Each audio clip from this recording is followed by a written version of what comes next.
सत्संग, संतों का संग, भजन करने का संग, एक एक क्षण आपका महाराज भगवान के भजन के बिना निरर्थक ऐसा न चला जाए, ये हमारा प्रयास होना चाहिए। हम लोग क्या करते हैं, अगर मंदिर में कहीं जाते हैं भगवान को प्रणाम करने के लिए, तो वहां भी हमारा मन महाराज केंद्रित नहीं रहता, जूता वहीं उतारते हैं जहां पर महाराज एक तरफ भगवान दिखाई पड़ते रहे सीढ़ी से और एक तरफ जूता दिखाई पड़ते रहे। लेकिन महाराज जो हमारे स्वरूपानुकरण है, तुरंत दृष्टि चलेगी चप्पल पर। इससे अच्छा मंदिर में चप्पल पहन कर न जाइए। हनुमान जी को जाएंगे 1.25 किलो लड्डू का भोग लगाने, इस समय 400 रुपए किलो चल रहा है महाराज, सुंदर लड्डू। बोले महाराज पुजारी जी को अच्छा लड्डू लगा, बढ़िया घी से मिश्रित है।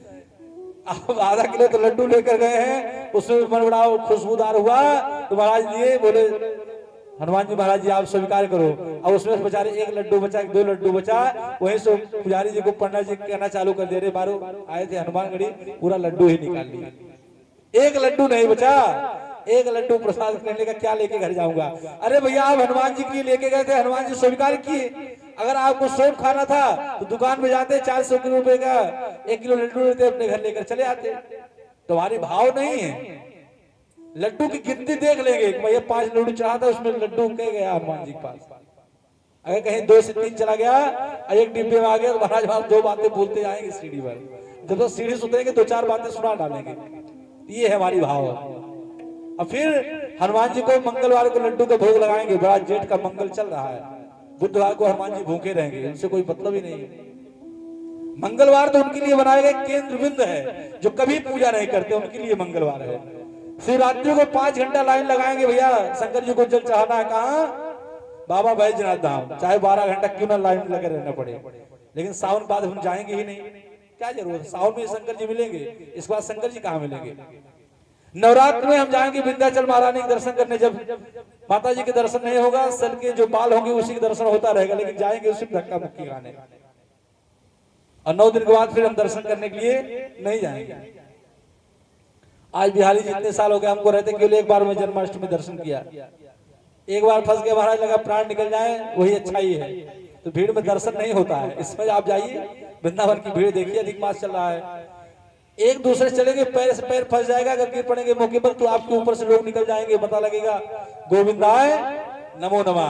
हम कहाँ जा रहे हैं, बाकी बिहारी दर्शन करने के लिए। कोई घटना घट गई, बोले महाराज हम तो गए थे बिहारी जी, ऐसा हो गया। अरे क्यों आप उसके चक्कर में गए इतनी भीड़ में, आप खाली समय जाओ, अच्छे से दर्शन करो। लेकिन हम हिंदुस्तान भेड़िया दसान, हाँ उसी चक्कर में चल रहे हैं, जहां एक लोग जाएंगे वहीं मैं भी पहुंचूंगा। इसलिए भैया ये सब कार्य छोड़कर भगवत प्राप्ति करने का सबसे सुंदर, सरल और सहज साधन है, एक ही उपाय है। इस आसार संसार में 7 वस्तु हैं सार, संग भजन सेवा दया ध्यान दैन्य उपकार। बोले महाराज संग, जहां पर सत्संग तात्पर्य है भगवत प्रेमी महात्माओं का, महापुरुषों का सत्संग करना, वही भगवत परक हमको सूत्र आपको नजर आएगा। बोले अच्छा, बोले ऐसा कोई किया, बोले हाँ आपके जीवन में ऐसा सुंदर कार्य हुआ है जिसका मैं आपको सुंदर अनुकरण करने का प्रयास करता हूं, आप उसको बड़े ध्यान से सुने। यदा मृदे कौरव संजयाराम वीरे सुतो वीर कतिम गतेषु वृकोदरा विद्युगदा विमर्शा भगने दुरंडे धृतराष्ट्र पुत्रे। बोले महाराज महाभारत के युद्ध के समाप्त हो जाने पर भीमसेन महाराज गदा से दुर्योधन की जंगा महाराज टूट गई, तब भी दुर्योधन महाराज स्वामी के हित करने के लिए अश्वत्थामा आया, बोला मैं अपने मित्र का महाराज निरूपण करूंगा, अच्छे कार्य की लगा रहूंगा, और द्रौपदी की सोई हुई 5 पुत्रों को किसने मारा, मैं इसको प्राण दंड देकर ही रहूंगा, मानने वाला नहीं हूं। दुर्योधन ने कहा मित्र मैं क्या करूं, मेरे साथ में ऐसी व्यवस्थाएं, ऐसी घटना घट गई, अगर कोई एक मर जाता तो महाराज मेरे हृदय को शांति होती, कम से कम चलो 100 नहीं, कम से कम एक तो मारा गया, 5 के 5 महाराज हैं मेरे, सब चले गए। बड़े अच्छा, अश्वत्थामा ने मन में प्रेरणा दिया, मित्र आपको चिंता करने की जरूरत नहीं है। पुत्रों के मरण को सुनकर द्रौपदी व्याकुल होकर महाराज विलाप करना प्रारंभ कर दी, रोना प्रारंभ कर दी। माता शिशुनाम नितनो सुतानाम तदया कलाकाब्ज कुला कुलाक्षी ताम सांत्वयन्या किरीट माली। द्रौपदी महाराज उदल कर रही है, रो रही है, विलाप कर रही है। रे मेरे 5 पुत्रों को मारने वाला कौन है महाराज? इधर अर्जुन ने कहा, देवी आपके 5 पुत्रों को जो मारा होगा मैं उसको प्राण दंड आपके ही समकष्ट ही लाकर उसकी मृत्यु को इस घाट से उतारूंगा। अर्जुन को आता देखकर भयभीत होकर अश्वत्थामा ब्रह्मास्त्र का संहार किया कि महाराज ये ब्रह्मास्त्र छोड़ दूंगा, इसकी मृत्यु हो जाएगी। अर्जुन तुम ब्रह्मास्त्र चलाओ। अर्जुन ने कहा मैं अगर ब्रह्मास्त्र चला दूंगा ब्रह्मास्त्र में आपस में टकराव हो जाएगा और महाराज भीषण युद्ध प्रारंभ हो जाएगा। अब क्या करूं? धर्म विद्या में निपुण अर्जुन ने भगवान की संपत्ति दोनों ब्रह्मास्त्रों को लौटा दिया। भगवान श्री कृष्ण ने कहा अर्जुन यह आताताई है, इसे मार डालो। अर्जुन ने कहा मैं द्रौपदी से संकल्प लिया हूं कि आपके सोए हुए पुत्रों बालकों को जो मारा है मैं उसको आपके लाके चरणों में ही रखूंगा, इसके पहले मैं मारने वाला नहीं हूं। मुच्यता में से ब्राह्मणो नितरां गुरु। अर्जुन इसे छोड़ दीजिए। बोले क्यों? बोले क्योंकि ये ब्राह्मण पुत्र है, इसको मारना ठीक नहीं है, क्योंकि ब्रह्म हत्या सबसे श्रेष्ठ मृत्यु दंड के बराबर है, इसको मारना बहुत बड़ा पाप है। बोले फिर? बोले आपने जिनकी कृपा से धनुर्वेद संपूर्ण ज्ञान को प्राप्त किया वो आपके गुरुदेव का ही पुत्र, तो ये आपके समकक्ष उपस्थित हुआ है अश्वत्थामा। अगर आप इसको मार देंगे तो मेरी माँ गौतमी को वही पीड़ा का सहन करना पड़ेगा जो मुझको होना पड़ रहा है। इसको मारने से मेरे 5 पुत्र जीवित तो नहीं हो जाएंगे। ऐसी सुंदर महाराज प्रेरणादायक द्रौपदी समझाती है। सायेस भगवान द्रोणा प्रजा रूपेण वर्तते। वही भगवान द्रोण आपके सामने पुत्र के रूप में खड़े हुए हैं। आप गुरु के कुल को कष्ट पहुंचाए ये उचित नहीं है। दाम्पत्य जीवन इसमें सुख का अनुभव नहीं है। मारो जन्य गौतमी पति देवता। वही महाराज गौतमी को उसी दंड का भुगतान करना पड़ेगा जो मेरी स्थिति हो रही है। ऐसा कार्य, ऐसा कुत्सित कार्य करना ठीक नहीं अर्जुन, ये कार्य बिल्कुल नहीं करेंगे। अब अर्जुन विषम परिस्थिति में हो जाए, मैं क्या करूं क्या ना करूं। भगवान श्री कृष्ण ने गीता में आपको जो उपदेश दिया उसका आप ज्ञान कीजिए। मारो भी मत, मारो भी, छोड़ो भी मत, छोड़ो भी। अर्जुन ने कहा प्रभु आप तो जैसा आपका नाम है चक्रधारी है, आप हैं कृष्ण नाम है आपका करसेत कृष्णा, आप ऐसी ही बात कहते हैं। एक बार कहते हैं मारो भी मत मारो और छोड़ो भी मत छोड़ो, क्योंकि ये गुरु पुत्र है। मैं क्या करूं क्या ना करूं, इसको मारना चाहिए कि छोड़ना चाहिए? मैं नहीं चाहती हूँ मुझे ऐसा कष्ट मिले महाराज। बोले ब्रह्महंतव्यम वातताई वधारणा। अर्जुन शास्त्र कहते हैं ब्राह्मण की हत्या नहीं करनी चाहिए और आताताई को कभी छोड़ना नहीं चाहिए। ये आताताई है, इसने सोए हुए 5 पुत्रों को मारा है, इसको छोड़ना भी नहीं और ब्राह्मण को मारना भी नहीं चाहिए। मैं क्या करूं क्या ना करूं? अथवा अर्जुन ऐसे समझो युधिष्ठिर तुम्हारे बड़े भैया हैं, उनकी आज्ञा मानना तुम्हारा परम कर्तव्य है। किंतु ध्यान रखना अर्जुन तुमने भी जो प्रतिज्ञा की है उसे छोड़ना भी नहीं है। अर्जुन भगवान की बात समझ गए। अश्वत्थामा के माथे महाराज बोले कि ब्राह्मण की मृत्यु होता है, ब्राह्मण की मृत्यु सबसे बड़ा होता है कि महाराज समाज भरी समाज में बुलाकर और उसको अपमान कर दिया जाए, वही उसकी मृत्यु के समान होता है। क्योंकि ब्राह्मण का अपमान मृत्यु के बराबर ही है।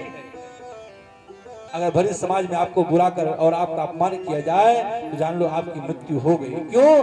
क्योंकि जिस पर आप जिएंगे, जिस क्षण आप जिएंगे तुम तब आपको मृत्यु का आघात आपको श्रवण होगा। समाज में आप किसी के सामने अपना मुख दिखाने लायक नहीं रहेंगे महाराज। बोले कैसे?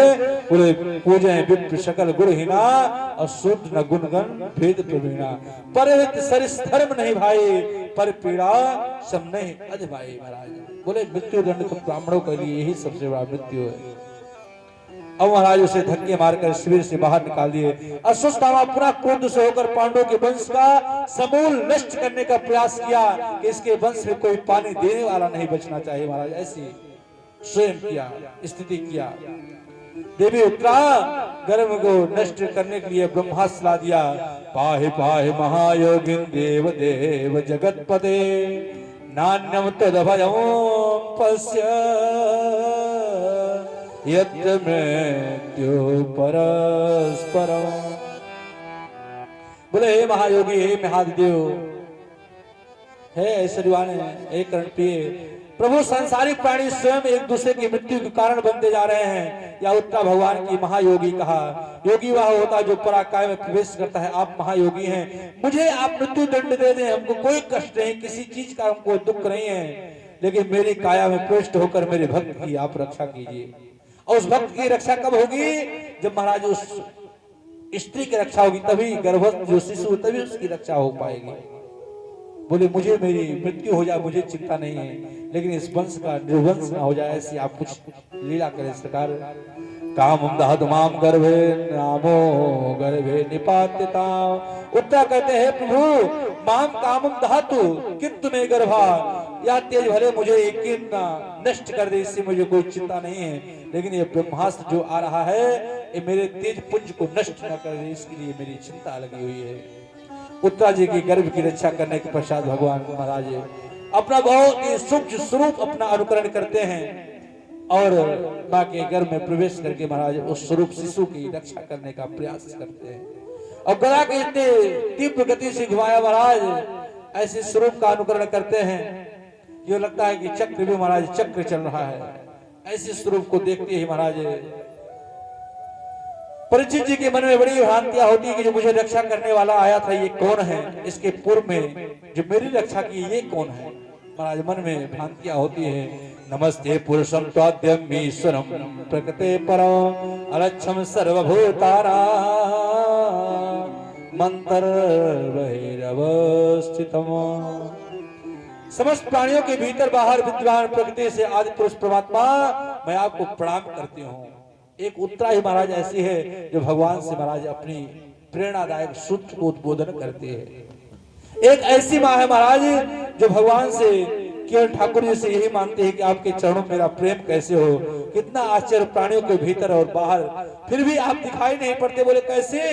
बोले जैसे माया का पर्दा लगा रहता।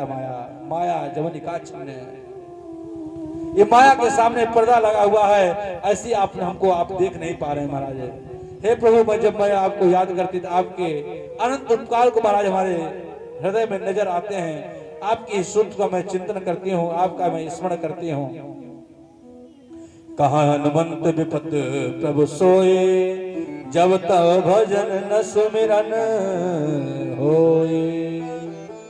बोले महाराज विपदा संतुना सस्वत तत् जगत गुरु भवतो दर्शनम यस्या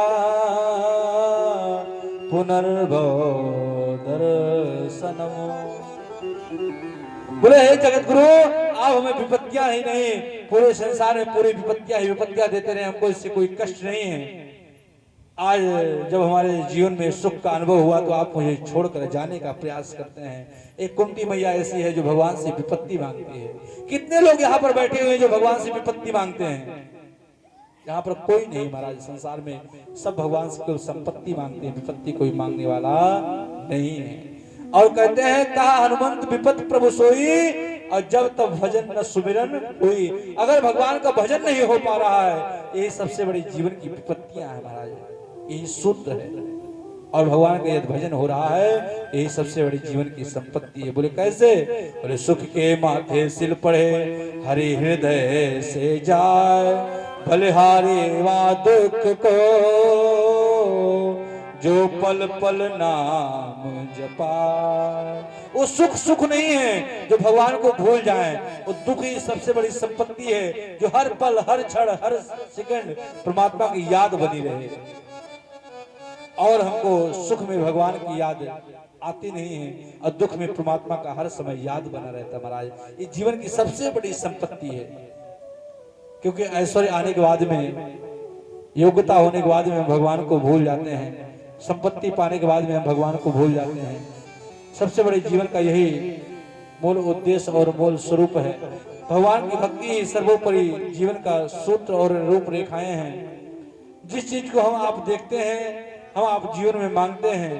बोले अच्छा, बलिहारी वा दुख की जो पल पल नाम रटाए। वो दुख नहीं है, वो सुख नहीं है जो भगवान की याद की विस्मृति हो जाए। बोले भगवान कैसे हैं? बोले भगवान महाराज एक लीलाधारी हैं। बोले अच्छा। हे माधव, इस स्वरूप का अनुकरण करते हुए महाराज मेरे मन में हृदय में भावना होती है। इसी स्वरूप की कुंती मैया स्त्री करती है। द्वारकाधीश महाराज एक ही स्वरूप में उपस्थित हैं। श्री कृष्ण देखा युधिष्ठिर प्रायः उदास रहते हैं, क्योंकि स्वयं को महाभारत युद्ध का कारण मानते हैं। भगवान श्री कृष्ण युधिष्ठिर सब महाराज पितामह भीष्म के पास गए। बोले कैसे? बोले अगर कोई बच्चा छोटा सा उपदेश देता तो उपदेश हमारे समझ में नहीं आता है, लेकिन वही उपदेश कोई बुजुर्ग, कोई पिता तुल्य हमारे युग कोई देता तो मेरे समझ में आता। मेरे पिताजी ने मुझे ऐसा कहा था और हमको इस चीज को मानना चाहिए। लेकिन कोई महाराज छोटी उम्र का बालक अगर देता तो समझ में नहीं आता है। पितामह भीष्म भगवान का प्रणाम करते हैं। युधिष्ठिर कहते हैं राजन, यम मन से मातुलेयम प्रियम मित्रम सुहृदम अकारो सचिवम दूतम सोहदादित सारथी। बोले जिनके एक संबंध जुड़ जाए महाराज उन्हीं का कल्याण हो जाता है। फिर तो तुम्हारे संबंध तो महाराज अनेक है। अर्जुन, कभी तुम कृष्ण को अपने मामा का बेटा बना लेते हो, कभी तुम अपना सारथी बना लेते हो, कभी अपना सेवक बना लेते हो, और कभी तुम अपना गुरु बनाकर गुरु गीता का ज्ञान ले लेते हो। तुम्हारे कितने रिश्ते हैं, अनेक रिश्ते महाराज। भगवान से रिश्ते जुड़ जाना ही ये भक्ति का लक्षण है। परमात्मा से हम कितने लोग हैं जो रिश्ता जोड़ कर रखते हैं? जरा हाथ उठाए। चलो अच्छी बात है, कुछ लोग रिश्ता जोड़ तो रखते हैं। जोड़ कर रखना चाहिए, चाहे माता का, चाहे पिता का, चाहे भाई का, चाहे बंधु का, चाहे सखा का। जो मेरे सामने समक्ष मुझे काम दे उसी रिश्ता में भगवान को जोड़ लेना चाहिए। माताएं गोपाल को बालक के स्वरूप में देखते हैं, कोई पिता के स्वरूप में देखते हैं, कोई हनुमान जी को अपने माता पिता के स्वरूप में देखते हैं, कोई श्री सीताराम जी महाराज जी को अपने माता पिता के स्वरूप में देखते हैं। तो अपने परिवार का एक सदस्य मानकर रखना चाहिए। बोले मंत्री बनाकर परामर्श लेते हो और कभी साला बनाकर इनकी बहन के साथ महाराज विवाह कर लेते हो। अर्जुन, तुम्हारा जीवन तो परम धन्य है। तुम्हारे कितने रिश्ते हैं? अनेक रिश्ते हैं, अनेक नाम हैं, अनंत गुण है महाराज। भगवान के रिश्ते, नाम और गुण अनेक हैं। इस स्वरूप का अनुकरण करते महाराज अर्जुन बड़े ही मुस्कुराते हैं। भैया, मेरे जीवन में जब से श्री कृष्ण का आगमन हुआ, श्री कृष्ण का प्रादुर्भाव हुआ, तब से मेरा जीवन परम मंगलमय हुआ और मैं कभी उनको साथी बना के देता हूँ। वो स्वयं रथाकते मैं पीछे बैठता हूँ, कभी मैं महाराज गुरु बनाकर उनसे गीता का ज्ञान लेता हूँ, कभी तो महाराज मैं अपने स्वरूप का मित्र बना लेता हूँ और तुम्हें मामा का बेटा बना लेता हूँ, कभी मित्र बना लेता हूँ। अनेकानेक स्वरूप का मैं अनुकरण करता रहता हूँ। बोले कैसे? सदैव देवो भगवान प्रतिष्ठिता कलेवरम यावैदमो हिनोन्यो प्रसन्न हासारुण लोचनो लस मुखाम्बुजो ध्यान पद चतुर्भुजो। हे मधुर मुस्कान, लाल लाल नेत्रों में सुशोभित आपके सुंदर जो नेत्र हैं, सुंदर बंसी आपके सम्मुख विराजमान हैं, जो आपकी अलकावलियां हैं, सुंदर एक केस घुघराले केस है महाराज। पीतांबर महाराज पहन रखे हैं, सुंदर बंसी पे महाराज बंसी का निनाद करते हैं, मोर मुकुट बंसी पहन रखे महाराज। ऐसे स्वरूप में अनुकरण करने वाले मैं आपकी प्रतीक्षा कर रहा हूँ। भगवान श्री कृष्ण ने दृष्टि से इशारा किया कि महाराज अच्छा समय आ गया है, आपको जो पूछना है सो पूछ लीजिए। बोले कैसे? बोले तन पवित्र सेवा किए, धन पवित्र कर दान, मन पवित्र हरि भजन सो होत त्रिविध कल्याण। बोले तन की पवित्रता किससे है? बोले सेवा करने से, आतिथ्य सत्कार करने से। आतिथ्य देवो भव। बोले महाराज जिसकी तिथि सुनिश्चित ना हो और अनायास आपके घर में आ जाए, आप उसकी सेवा करें तो सबसे बड़ी सेवा वही है। अगर आपको कोई बताकर आ रहा है तो महाराज वो तो आपका कर्तव्य है। बोले फिर? बोले धन पवित्र कर दान। बोले धन की शुद्धिकरण कैसे है? बोले महाराज जैसे जल की शुद्धि है, रमता जोगी बहता पानी, ये श्रेष्ठ होता है। अगर साधु कहीं एक जगह बैठ जाएगा तो उसका मन आसक्त हो जाएगा।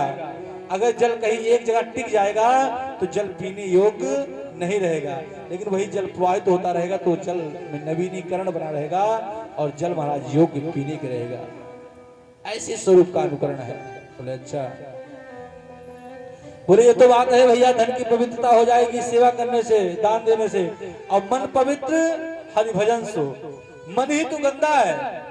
मन की पवित्रता पाने के लिए भगवान के भजन से ही हो सकता है मन की शुद्धिकरण। क्योंकि कहा गया है ओम अपवित्र पवित्रो वा सर्वा अवस्थाम गतो विवा यह स्मृत पुंडरीकाक्षाम सब बाह्य आभ्यंतरा शुचि।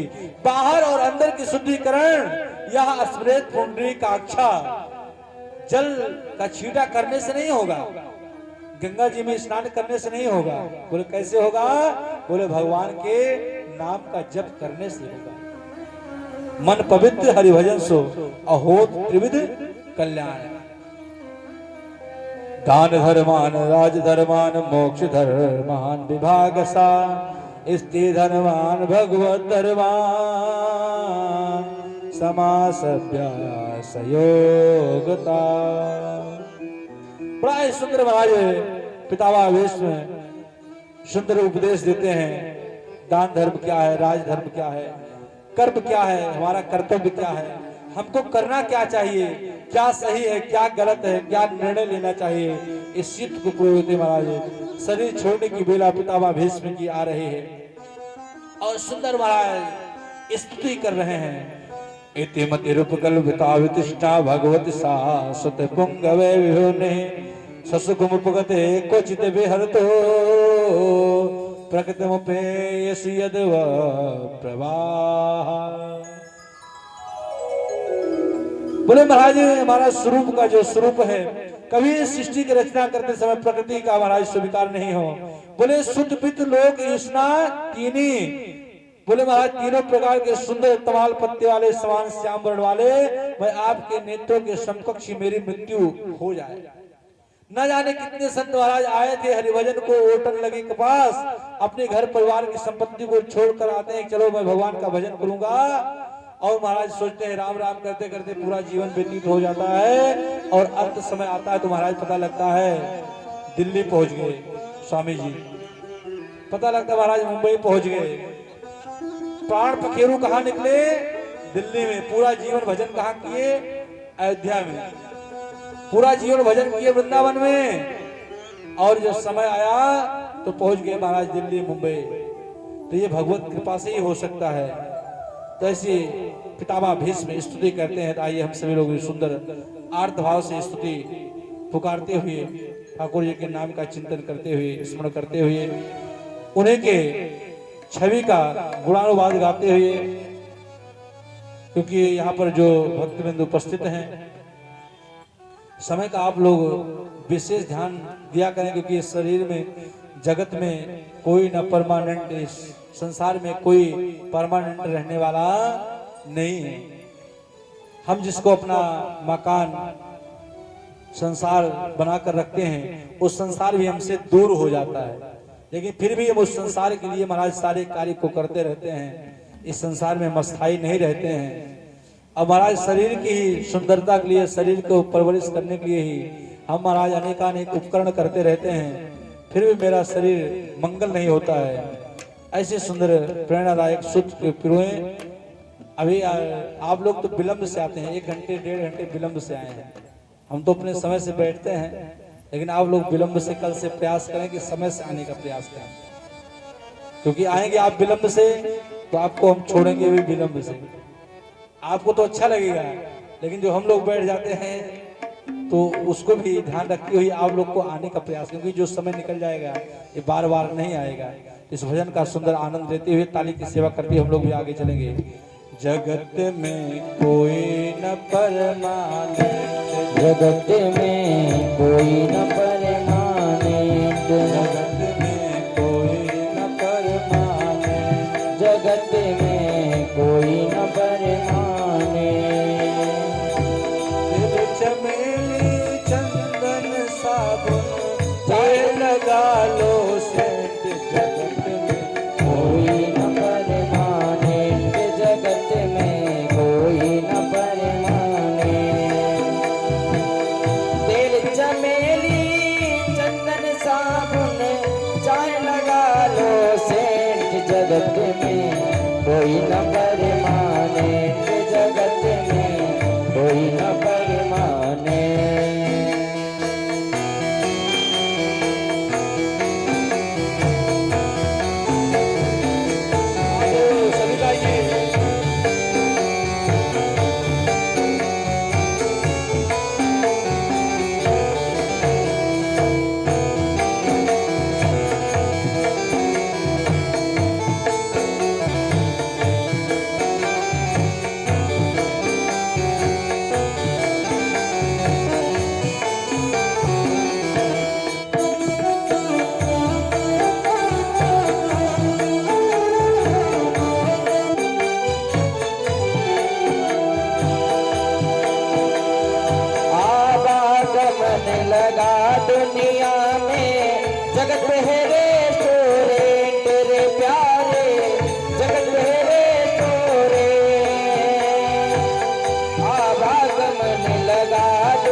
चमेली चंदन साबुन चाहे लगा लो सेंट, जगत में कोई न परमाने, जगत में कोई न परमाने।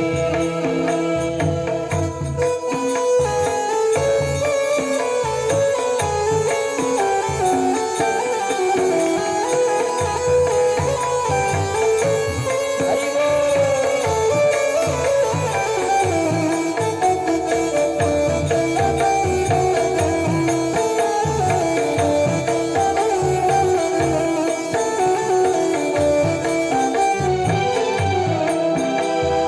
राष्ट्रपति हो कर्नल जनरल या हो ले पीले तेरे प्यारे, या हो ले पीले।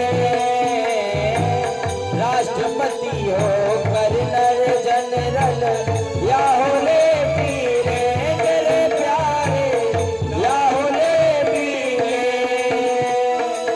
काल सभी को खा जाएगा, काल सभी को खा जाएगा, लेडीज हो या जेंट्स, जगत में कोई न परमाने, जगत में कोई न परमाने।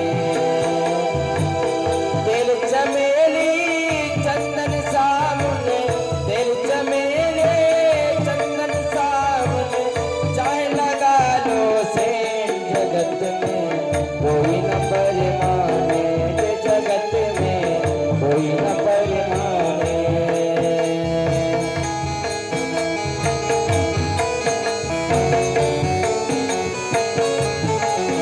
हरि बोल।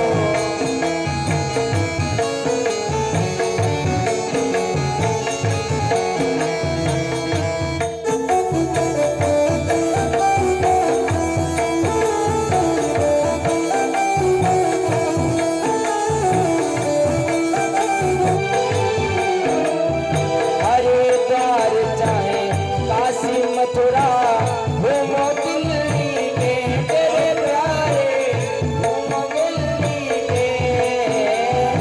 हरिद्वार चाहे काशी मथुरा, घूमो दिल्ली के तेरे प्यारे, घूमो दिल्ली के।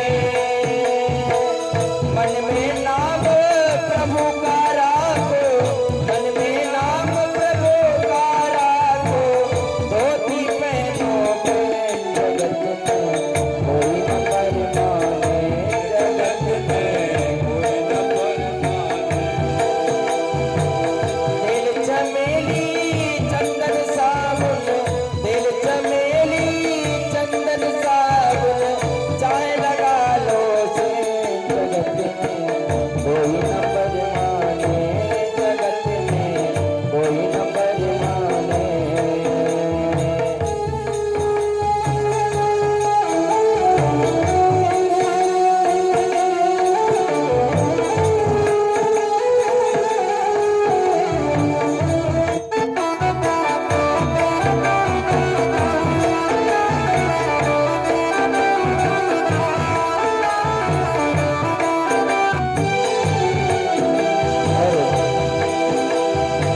साधु संत की संगत कर लो या सच्ची गवर्नमेंट रे प्यारे, या सच्ची गवर्नमेंट। साधु संत की संगत कर लो या सच्ची गवर्नमेंट रे प्यारे, या सच्ची गवर्नमेंट।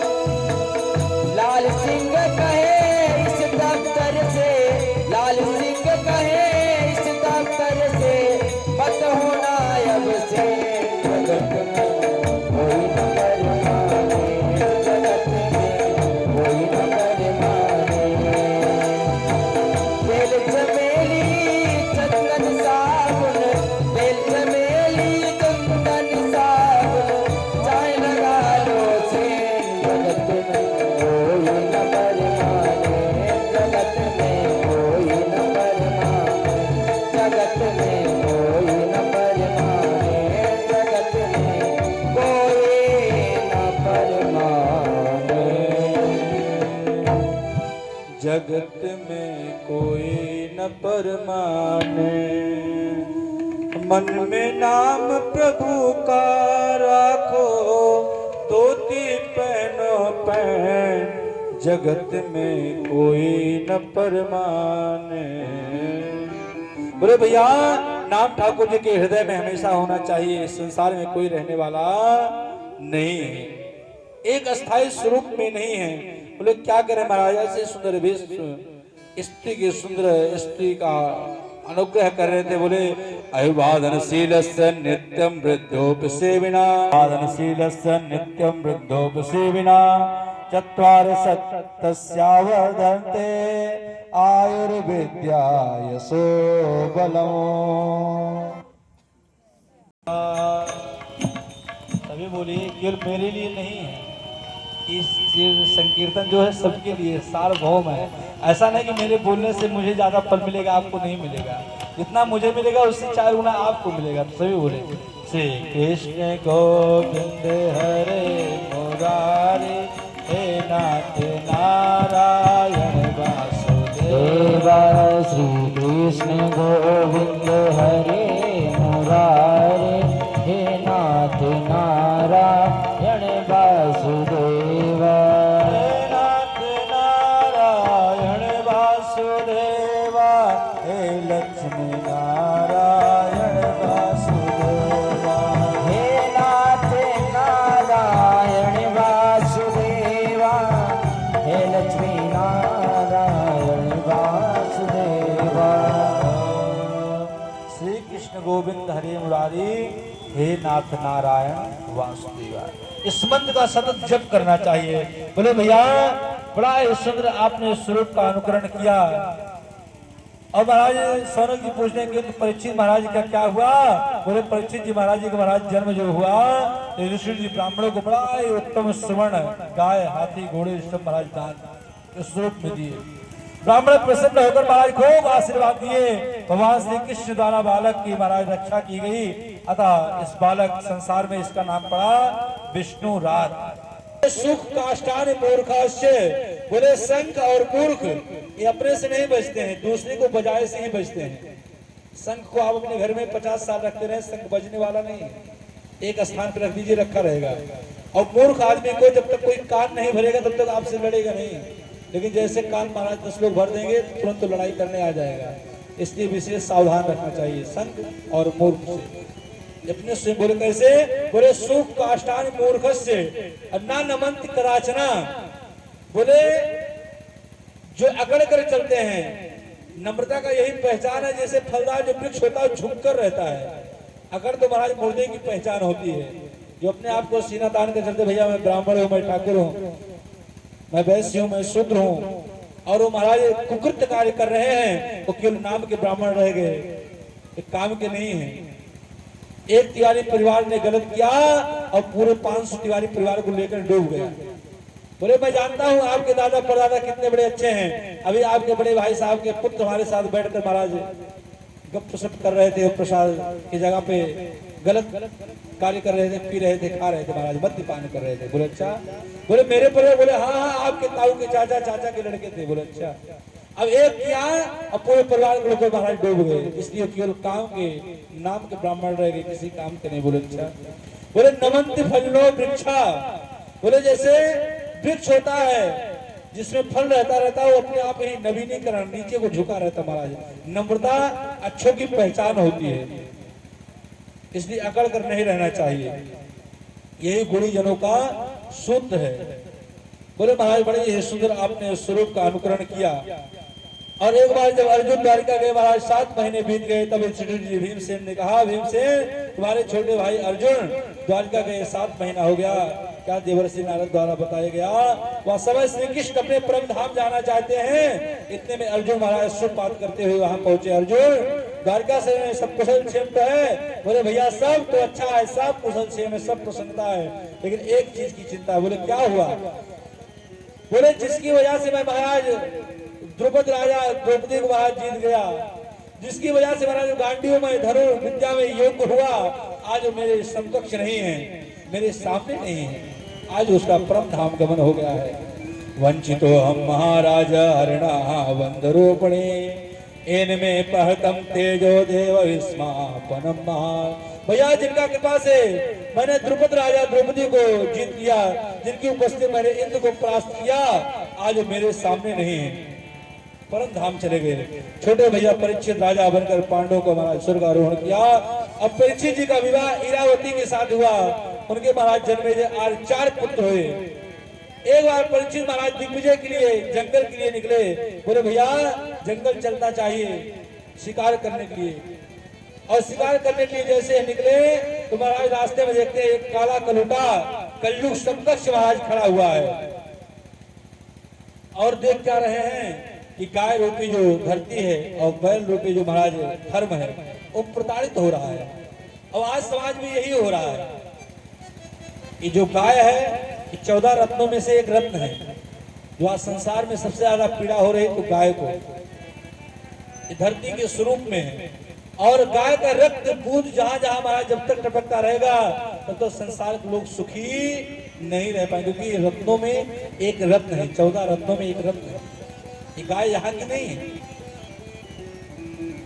और बैल धर्म का देवता है। और बड़े आश्चर्य का विषय है, शंकर जी की पूजा करने जाते महाराज, खूब मनोकामना करते हैं। शंकर जी के बगल में नंदी रहते, उनके कामनों में अपनी मनोकामना की महाराज लाइन लगी रहती है। एक कोई कान छोड़ेगा दूसरा कान पकड़ कर महाराज लटक जाएगा, दूसरा छोड़ेगा तीसरा कान पकड़ लेगा। किसका? नंदी जो सामने बता रहता है। और कहीं सही सही का नंदी आपके घर के सामने आ जाए, एक रोटी देने के जाए महाराज 4 डंडा धमक देंगे। ये पूजा केवल कहने का है। महाराज गणेश जी के साथ में चूहा रहता है, उसको खूब लड्डू खिलाया जाता है। जबरदस्ती न लड्डू खाए फिर भी उसके मुख में चिपका दिया जाता है।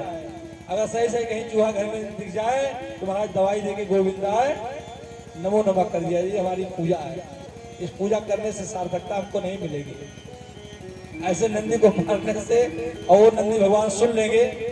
अरे भगवान को हंसी आती है जो मुझे बनाया है, मेरी बनाई हुई मूर्ति में ईर्ष्या करता है और अपनी बनाई हुई मूर्ति में भगवान को देखता है।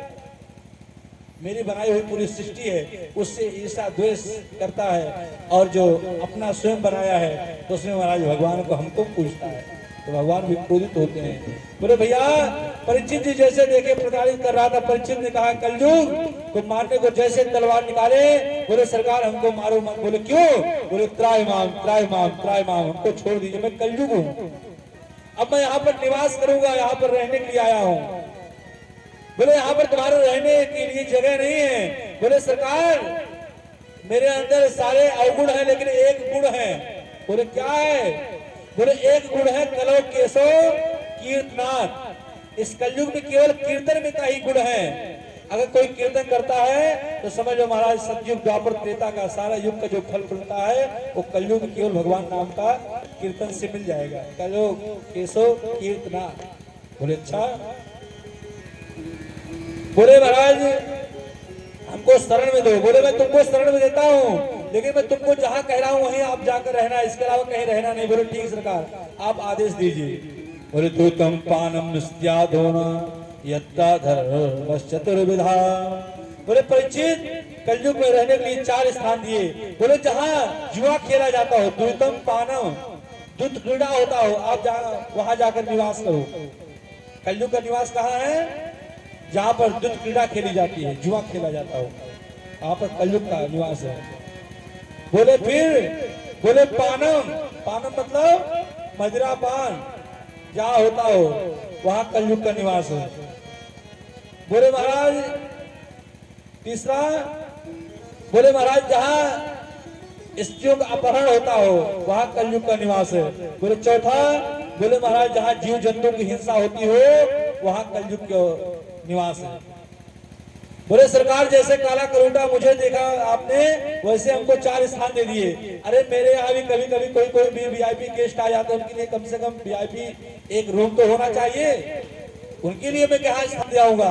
जो जैसे आएंगे उनको तो अपने घर में प्रवेश कर लूंगा, लेकिन कोई मान लीजिए अभ्यागत कोई विशेष आगे आती थी उसके रहने के लिए एकांत रूम तो अच्छा होना चाहिए। बोले अच्छा फिर क्या चाहिए?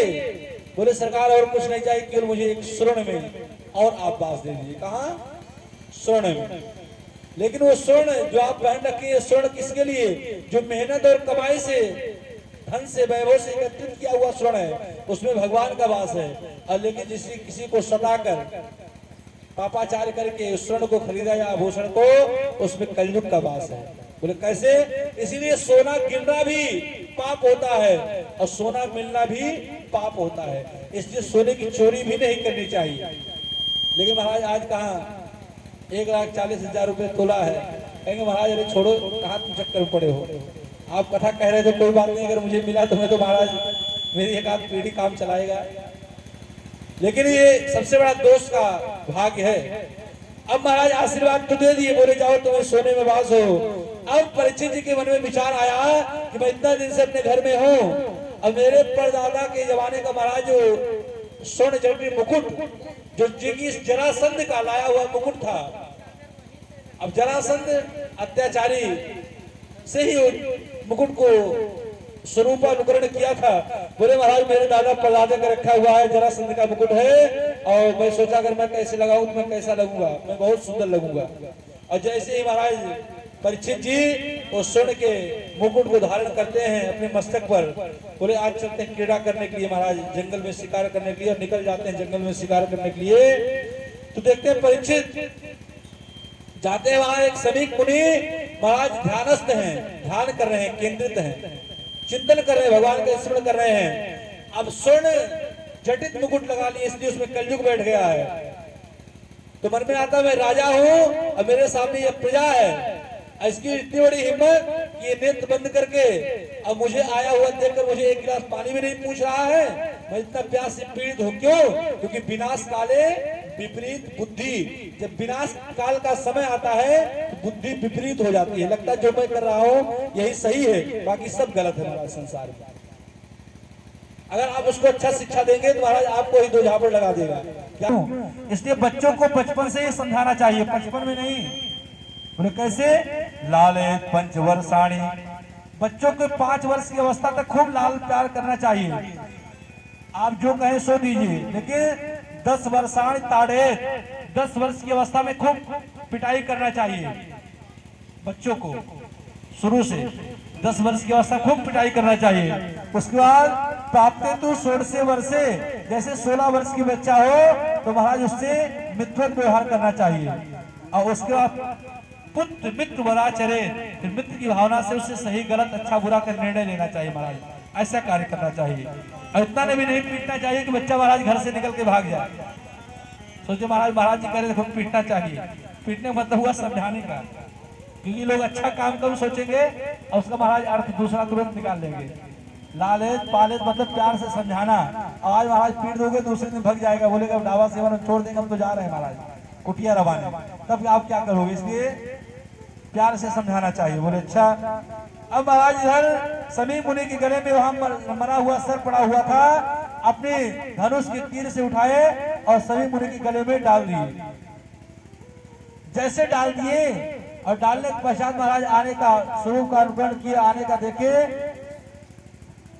इतलंघित मर्यादा तच्छका सप्तमे हने, बोले मर्यादा का उल्लंघन करने कुल महाराज कलंक राजा, मैं तुम्हें श्राप देता हूँ, आज के 7वें दिन तुम्हें तक्षक सर्प को डस लेगा महाराज। बोले मेरे पिता के गले में मरा हुआ सर्प डाला, वही सर्प आज के 7वें दिन तुम्हें मृत्यु को घाट उतार देगा महाराज। अब इधर श्राप लगते देर हुआ और उधर परीक्षित जी का मुकुट अपने मस्तक से निकालते देर हुआ, तुरंत बुद्धि में आ रहे आज मैंने अपने जीवन में संतों का अपमान कर दिया, कितनी बड़ी मैंने गलती किया है, इस गलती का प्रायश्चित क्या है? और कोई गलती कर ले, अगर आपके सामने आकर शरणागति हो जाए, प्रभु त्रायमाम मुझे क्षमा करें, तो उसको क्षमा कर देना चाहिए, उस गलती को स्वीकार करना चाहिए। इधर परीक्षित जी अपने चित्त को पश्चाताप करते थे, महाराज मैंने जीवन में संतों ब्राह्मणों की सेवा करी, आज मुझसे कैसा अपमान हो गया, पूरा जीवन सेवा किए लेकिन महाराज अपमान हो गया। तत्काल राजा महाराज बोले, जब समीप मुनि के शिष्य गौरमुख महाराज आ रहे थे, बोले राजन आपको श्राप हो गया है। बोले क्या? बोले आज के 7वें दिन आपकी मृत्यु हो जाना है। बोले बहुत अच्छा हुआ, बहुत अच्छा हुआ, ये तो मुझे होना ही चाहिए। बोले क्यों? अनशन व्रत मतलब कि त्याग में जीवन अपना यापन करना चाहिए, उस घर से मोह को दूर करना चाहिए। कभी कभार आएंगे तो आपका इज्जत सम्मान भी बना रहेगा और धीरे धीरे भजन के लिए तत्पर हो जाना चाहिए। ये नहीं जीवन पर्यंत उन्हें बच्चों के शादी विवाह पुत्र पोत्रादि उसी बच्चे की मोह माया के चक्कर में पड़े रहेंगे तो आपका जीवन बिगड़ जाएगा महाराज। बोले अब क्या करें? बोले अत्य वशिष्ठ श्रवण सरद्वा नरिष्ठने में विगुरंगिरास्ये पारासरोगाद सुतोत राम उतथेन्द्र प्रमदेवाहो। बोले प्रचित के साथ का स्वर्ग समाचार महाराज। अत्य वशिष्ठ श्रवण सरद्वा नरिष्ठने में भृगु अंगिरा पारासर विश्वामित्र शांडिल्य परशुराम ये सब ऋषि हैं। जो आप लोग कहते हैं ना कि आपका भैया नाम क्या है तो नाम के सामने आपका गोत्र क्या है तो किस ऋषि के आप संतान हैं? यही ऋषि हैं। अत्य वशिष्ठ श्रवण सरद्वा नरिष्ठने में विगुरंगिरास्ये पराशरोगाद सुतोत राम उतत्थ इंद्र प्रमदे प्रवाहो। परीक्षित जी सबसे यही प्रश्न करते हैं कि मरने वाले प्राणी का कर्तव्य क्या है। अब परीक्षित जी चाहते हैं तो अपने मोक्ष की प्राप्ति करने के लिए साधन ढूंढ लेते हैं, लेकिन वो पूछ रहे हैं मरने वाले को क्या करना चाहिए।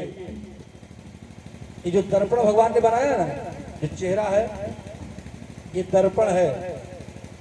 किसके स्वरूप में क्या चल रहा है, समय क्या इंगित कर रहा है, वो अपने आप ही चेहरे की रूपरेखाएं बताना प्रारंभ कर देती है कि कितने लोग मन से कथा सुन रहे हैं, अब कितने लोग का मन तन में घर पहुंचा हुआ है। वो सब अपने आप अनुकरण करना प्रारंभ, क्योंकि समय का एक पाबंद होता है। सब एक दूसरे की घड़ी देख रहे हैं, महाराज कितने बजे बंद करेंगे, कितने बजे महाराज विश्राम करेंगे। यही चर्चा चल रही है, चल रही कि नहीं चल रही है? हाँ, हम समझ रहे हैं। ये मंथन का विषय यही चल रहा है। बस केवल 2 से 5 मिनट के अंतराल में मैं विश्राम वाणी को करूंगा। बोले महाराज परीक्षित जी चाहते तो महाराज मरने के लिए प्राणी का कर्तव्य क्या है, ये प्रश्न पूछ सकते थे। लेकिन महाराज दूसरा, जिसके पास 7 ही दिन है उसे क्या करना चाहिए। और क्या 7 दिन तो परीक्षित जी के लिए है, हमारे आपके लिए कौन सा दिन है, कौन सा समय सुनिश्चित है? कोई समय सुनिश्चित है? कोई समय सुनिश्चित नहीं है। इसलिए सार्वभौम प्रश्न है। ऐसे मंगलकारी ही प्रश्न करना चाहिए। ऐसे प्रश्न के करने से समाज का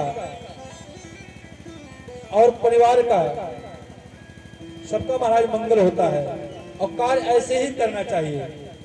कार्य ऐसे करने में प्रसन्नता होती है। परम पिता परमेश्वर की असीम अनुकंपा एवं पूर्वजों की असीम अनुकंपा एवं उनके प्रेरणा सूत्र के स्वरूप में जो ऐसा सुंदर शुभ अवसर प्राप्त हुआ। थोड़ा भैया आवाज तेज करने बिल्कुल ठीक हो गया। आपके लिए बहुत मेहनत करना पड़ता है।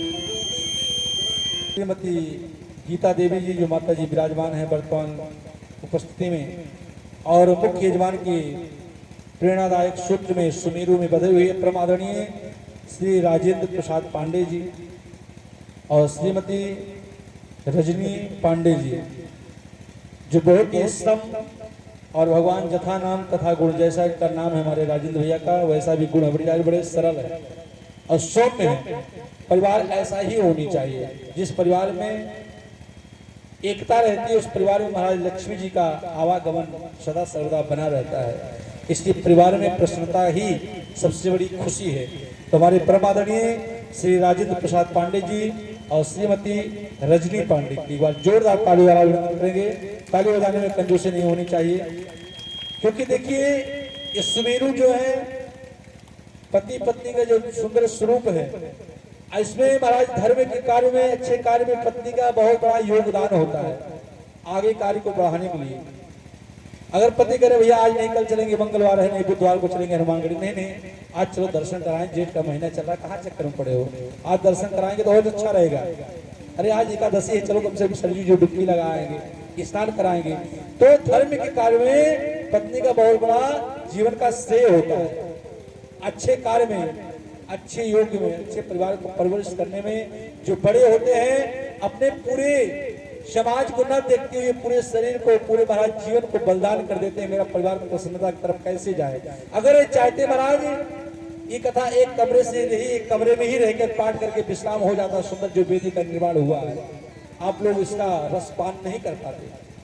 ये चाहते थे स्वयं उसका ज्ञान का अर्जित कर लेते, कथा हो जाती, लेकिन आप लोगों का श्रम, आप लोगों का परिश्रम, आप लोगों का योगदान और इसमें ईश्वर की विशेष कृपा और पितरों का असीम अनुकंपा, जो ऐसा सुंदर शुभ अवसर प्राप्त हुआ जिसका आप लोग इसका लाभ ले रहे हैं। चाहते तो महाराज ये कमरे के अंदर ही पाठ कर कर विश्राम हो जाता है, लेकिन समाज इसका लाभ नहीं ले पाता। ऐसे हमारे परम आदरणीय श्री राजेंद्र प्रसाद पांडे जी और श्रीमती रजनी पांडे की बार जोरदार ताली द्वारा अभिनंदन करेंगे। साथ में सुपुत्र श्री प्रद्युम्न पांडे जी और मिष्टी पांडे जो कि इनके पुत्र और पुत्री के स्वरूप में उपस्थित हैं, एक बार जोरदार ताली द्वारा अभिनंदन करेंगे। ताली बजाने में कम से कम भैया इसमें मैं आपसे दक्षिणा नहीं मांग रहा हूँ, यहाँ कोई दक्षिणा का लेस मात्र नाम ही नहीं है। आप केवल आइए और भगवत नाम आप लेकर जाइए, यही मेरी सबसे बड़ी दक्षिणा है। अरे देने वाला तो परमात्मा वो बैठा हुआ है, वो दे रहा संसार को। तो संसार में अगर संसार से मांगने की आवश्यकता पड़ी तो मतलब हमको अपने भगवान के ऊपर विश्वास नहीं है। तो कम से कम ताली बजाने में तो संकोच नहीं होना चाहिए, इसमें भी आपको कुछ मोल लग रहा है। अरे ताली बजाओगे महाराज तो आपके हाथ की, अरे जब मैं कहूँ तब, ऐसे नहीं, जिनका मैं नाम लूँ तब अभिनंदन करना है। तो श्री राम अभिलाष पांडे जी और श्री अयोध्या प्रसाद पांडे जी, मनोज पांडे जी, अजय कुमार पांडे, बबलू पांडे, समस्त पांडे परिवार एवं मित्रगण एक बार जोरदार ताली द्वारा अभिनंदन करेंगे समस्त पांडे परिवार के। साथ में उपस्थित मोनू पांडे जी, हमारे मुकेश पांडे, प्रद्युम्न और अभिनंदन, इनका नाम भी अभिनंदन है। ये सबका अभिनंदन करते हैं कि नहीं करते हैं? करते हैं, वाह, एक बार जोरदार ताली द्वारा अभिनंदन कीजिए। साथ में उपस्थित श्री कपिल पांडे, श्री राकेश पांडे और जिन बच्चों को मैं नाम नहीं ले पाया हूँ कि विशेष तालियों द्वारा जोरदार अभिनंदन करेंगे। मैं सबका नाम लिखूंगा। बोले गुरुजी आप सबका नाम लेकर बुलाते हैं, हमारा नाम आप नहीं लिए। हम बोले आपको नाम मेरे स्मरण में रहेगा और कथा के विश्राम में सबको नाम लेकर यहाँ बुलाऊंगा मंच पर और सबको मैं सम्मान करूंगा, चिंता न करना। तो समस्त पांडे परिवार की बार जोरदार ताली द्वारा अभिनंदन करेंगे। इन भाइयों में ऐसा सदा सर्वदा प्रेम बना रहे, आपस में जीवन समन्वय, यही जीवन का सुचारू रूप की संस्कृति है और यही परम लक्ष्य है। साथ में आपके पाठक पुर से मलिकपुर से पधारे हमारे पाठक जी सब कुछ आपको उपस्थित हैं, बहुत ही प्रेमी हैं, भगवत रसिक हैं। इनका नाम ही बड़ा सुंदर है, लेकिन मैं भैया पूरा नाम लेने का प्रयास कम करता हूं क्योंकि मैं इनको भाई जैसे ही मानता हूं। मैं जानता हूं केवल पाठक जी कहूंगा तो हमारे पाठक जी पूरे नाम से इंगित सामने उपस्थित पड़ेंगे, बड़े प्रेमी है, भगवत रसिक हैं। एक बार हमारे भैया एक बार जोरदार ताली अभिनंदन करेंगे। साथ में आई हुई बड़ी सुपुत्री और छोटी बेटी भी यहाँ पर उपस्थित हुई है, इन दोनों बहनों की एक बार जोरदार ताली द्वारा अभिनंदन करेंगे। और साथ में उपस्थित समस्त श्रद्धालु श्रद्धामयी माताएं, बहने भाइयों और हमारे दादा और चाचा के समान जो हमारे नन्हे मुन्ने भाई बंधु हैं और बच्चे हैं, बाल गोपाल हैं, इन सभी के हृदय में विराजमान राधा माधव के चरण स्वरूप का दर्शन करते हुए सिया राम में सब जग जानी, करूं प्रणाम जोर जुग पानी। ऐसे आप सभी लोगों को हृदय से आशीर्वाद और भागवत भगवान की तरफ से आप सभी लोगों को साधुवाद एक बार सभी भक्तों की बार जोरदार ताली द्वारा अभिनंदन करेंगे। जिस कथा के हम सब लोग आनंद ले रहे हैं, कथा का समय ठीक 6 बजे का समय सुनिश्चित किया गया है। आप लोग 7 बजे तक आते हैं तो मैं चाहता हूँ आप लोग समय से आएं ताकि समय से विश्राम हो। और प्रातःकाल 8 बजे से पूजन का कार्यक्रम प्रारंभ हो जाता है, पूजा पाठ यज्ञ यज्ञादि। नित्य प्रत हमारे श्री राजेंद्र प्रसाद पांडे जी के घर स्वानिज निवास स्थान पर सुंदर वेदियों का जो निर्माण हुआ है, यहाँ पर कुछ लोग किए गुरु जी यहाँ पर आप नहीं बोले भैया, यहाँ पर आपके ग्राम सिंह मतलब संस्कृत भाषा बड़ी अनमोल है, कुत्ता संस्कृत बोलते हैं ग्राम सिंह तो आदमी खुश हो जाते भैया। अब गांव के शेर कौन होता है? गांव के शेर कुत्ता होता है। अपनी गली से अगली गली तक जाएगा और वहां जितना भोगेगा लगेगा हमारे पास कोई आ नहीं पाएगा, और लेकिन दूसरे गली जाएगा वहां दुम हिला के पीछे भागेगा, इसलिए उनको बोला गया ग्राम सिंह। हम बोले भैया वहां से सारी सुरक्षा नहीं हो पाएगी, पूजा पाठ यज्ञ ज्ञान की जो क्रम है वो सुचारू रूप से पाठ नहीं हो पाएगा, पूजा नहीं हो पाएगा। इसलिए सायंकालीन में कथा यहाँ और पूरे दिन पूजा पाठ का स्वरूप आपके निज निवास स्थान पर हो रहा है। और समस्त भक्तों के लिए जोरदार ताली द्वारा अभिनंदन करेंगे। अब श्री सुखदेव भगवान महाराज कहते हैं, इधर तत्ता भगवत भगवान व्यास पुत्रो अयोध्य माट दानों पे कर्तव्य है और करना आपका कर्तव्य है। इसलिए जो करेंगे तो उनका जीवन अपने आप ही मंगल होता जाएगा। आइए सुंदर एक भजन के साथ में हम सब लोग आरती में प्रवेश पाएंगे।